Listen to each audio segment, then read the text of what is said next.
Tamil Nadu politics ರೋಚಕ ರಣರೋಚಕ. ಸ್ಟಾಲಿನ್ ಮುಖ್ಯಮಂತ್ರಿ ಆಗಿದ್ದಾರೆ, ಆದರೆ ಜಯಲಲಿತಾ ಮತ್ತು ಕರುಣಾನಿಧಿ ಇದ್ದಾಗ ರಾಜಕಾರಣ ಬೇರೆ ಆಗಿತ್ತು. ಆದರೆ ಅದಾದ್ಮೇಲೆ ಮಜಾ ಸಿಗಲಿಲ್ಲ ಪಾಲಿಟಿಕ್ಸಲ್ಲಿ. ಯಾಕಂದರೆ ಜಯಲಲಿತಾ ನಂತರ ಪಳನಿಸ್ವಾಮಿ ಪನ್ನೀರ್ಸೆಲ್ವಂ ನಡುವೆ ಗಲಾಟೆ ಗದ್ದಲ, ಅದು DMK ಇದಾಯಿತು ಪ್ರಾಬ್ಲಮ್. ಸೊ ಈಗ ಪಳನಿಸ್ವಾಮಿ AIADMKನ ಲೀಡ್ ಮಾಡ್ತಾ ಇದ್ದಾರೆ, ಜಯಲಲಿತಾ ಪಕ್ಷವನ್ನು.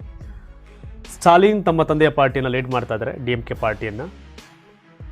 ಆದರೆ ನಟ ವಿಜಯ್ TVK ಪಾರ್ಟಿ ದೊಡ್ಡ ಮಟ್ಟಿಗೆ ಸೌಂಡ್ ಮಾಡ್ತಾ ಇದೆ. ಈ ಗ್ಯಾಪಲ್ಲಿ ಕರ್ನಾಟಕದ IPS ಅಧಿಕಾರಿಯಾಗಿದ್ದಂಥ ಕರ್ನಾಟಕದಲ್ಲಿ ಅಣ್ಣಾಮಲೈ BJP ಅಧ್ಯಕ್ಷರಾಗಿದ್ದರು.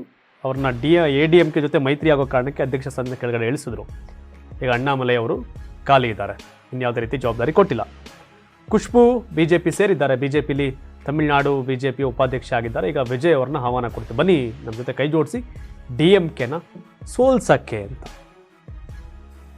ಯಾಕೆಂದರೆ ಕಳೆದ ಲೋಕಸಭಾ ಚುನಾವಣೆಯಲ್ಲಿ AIADMK ಜೊತೆ ಮೈತ್ರಿ ಕರೆದುಕೊಂಡು BJP ಸ್ವತಂತ್ರವಾಗಿ ಸ್ಪರ್ಧೆ ಮಾಡಿ 3% ವೋಟು 11% ಆಗಿತ್ತು BJPದು. ಇವರಿಬ್ಬರು ಕಿತ್ತಾಟದಲ್ಲಿ ಕಾಂಗ್ರೆಸ್ ಅಂದರೆ INDA ಮೈತ್ರಿಕೂಟ DMK ಕಾಂಗ್ರೆಸ್ ಹೆಚ್ಚು ಸ್ಥಾನಗಳನ್ನ ಗಳಿಸಿದ್ರು. ಸಿಂಗಲ್ ಸೀಟ್ ಗೆಲ್ಲಕ್ಕಾಗಲಿಲ್ಲ, ಎಲ್ಲ BJP ಮತ್ತು ADMK. ಸೊ ಅವರಿಬ್ಬರು ಒಟ್ಟಿಗೆ ಆಗಿದ್ರೆ ಒಂದು 8 ಲೋಕಸಭಾ ಕ್ಷೇತ್ರವನ್ನು ಗೆಲ್ಲಬಹುದಾಗಿತ್ತು.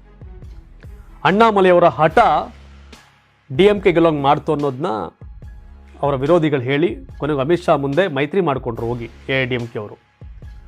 ಸೊ ಅದಾದಮೇಲೆ ಅಣ್ಣಾಮಲೈ ಅವತ್ತೇ ಕೆಳಗಡೆ ಇಳಿತಾರೆ, ಅದರ ಕೆಳಗಡೆ ಇಳಿಸ್ತಾರೆ ಅವ್ರನ್ನ.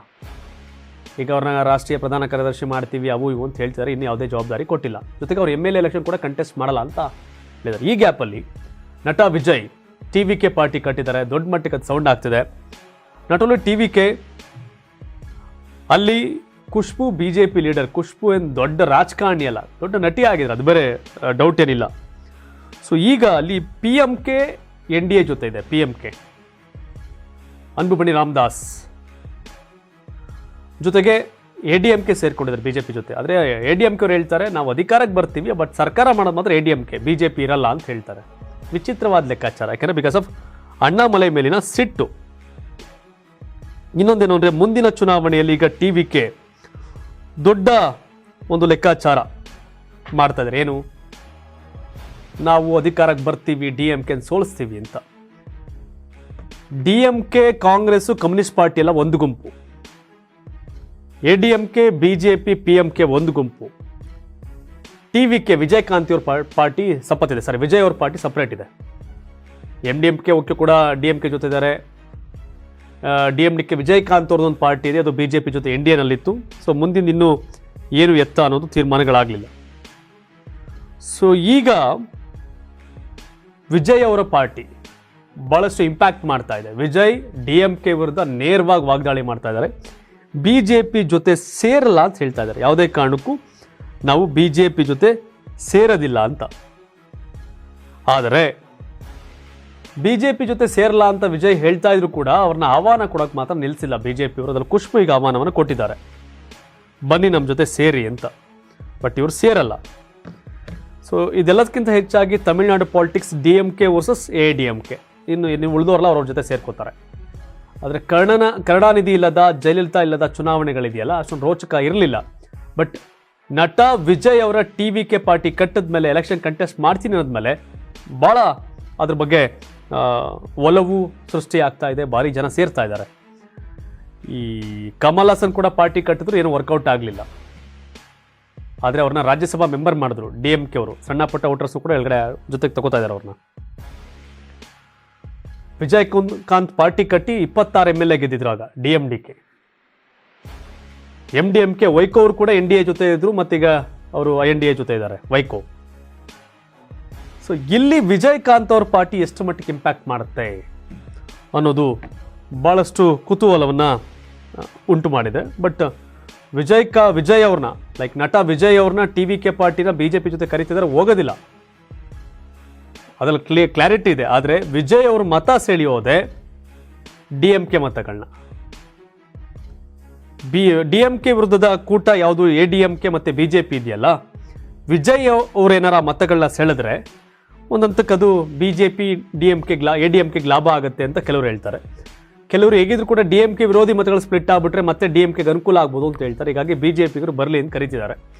ಬಟ್ ವಿಜಯ್ ಯಾವುದೇ ಕಾರಣಕ್ಕೂ BJP ಜೊತೆ ಸೇರಲ್ಲ ಅಂತ ದೃಢ ನಿರ್ಧಾರವನ್ನು ಮಾಡಿದ್ದಾರೆ. ಅವರು ಮುಸಲ್ಮಾನರ ಜೊತೆ ಚೆನ್ನಾಗಿದ್ದಾರೆ. ಯಾಕೆಂದರೆ ಮುಸ್ಲಿಮ್ಸನ್ನು BJP ವಿರೋಧ ಮಾಡೋ ಕಾರಣ ಯಾವುದೇ ಕಾರಣಕ್ಕೂ ಒಪ್ಪಕ್ಕೆ ರೆಡಿ ಇಲ್ಲ. ಇದರಲ್ಲೂ ಕೂಡ ಏನು ತಮಿಳುನಾಡು ಪೊಲಿಟಿಕಲ್ ಹಿಸ್ಟ್ರಿನಲ್ಲಿ DMK ಮತ್ತು ADMK ಹೊರತುಪಡಿಸಿ ಮತ್ತೊಂದು ಸರ್ಕಾರ ಮಾಡಲಿಕ್ಕೆ ಸಾಧ್ಯ ಆಗಿಲ್ಲ ಹಲವು ದಶಕಗಳಿಂದ.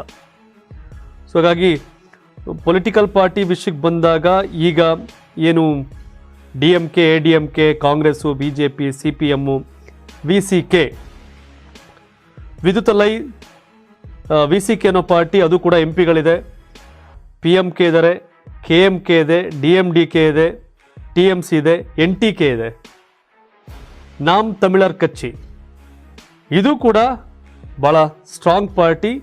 ಯಾಕೆಂದರೆ ನಟ ಸೀಮನ್ ಪಾರ್ಟಿ ಇದು ಕೂಡ ಒಳ್ಳೆ ವೋಟ್ ಶೇರನ್ನು ಪಡ್ಕೊಂಡಿತ್ತು MLA, MP ಎಲ್ಲದರಲ್ಲೂ ಕೂಡ.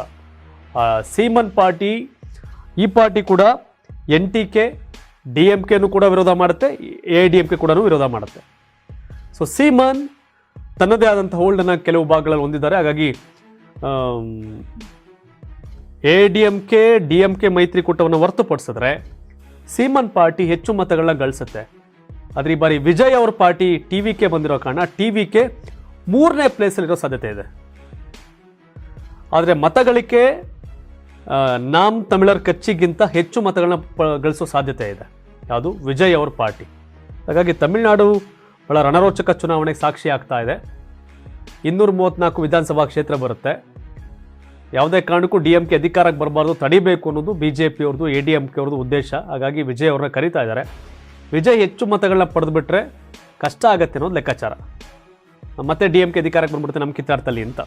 ಆದರೆ ವಿಜಯ್ ಯಾವುದೇ ಕಾರಣಕ್ಕೂ BJP ಜೊತೆ ಕೈ ಜೋಡಿಸೋ ಸಾಧ್ಯತೆ ಇಲ್ಲ, ಈಗಾಗಲೇ ಅಲ್ಲೇ ಹೇಳ್ತಿದ್ದಾರೆ. ಆದರೂ ಖುಷ್ಬು ನೆಟ್ಟಿ ಅಲ್ಲ, ನಾವು ಸಿನಿಮಾದವ್ರು ಅಂತ ಕರೀತಿದ್ದಾರೆ. ಆದರೆ ಸಿನಿಮಾ ಬೇರೆ, ರಾಜಕಾರಣ ಬೇರೆ.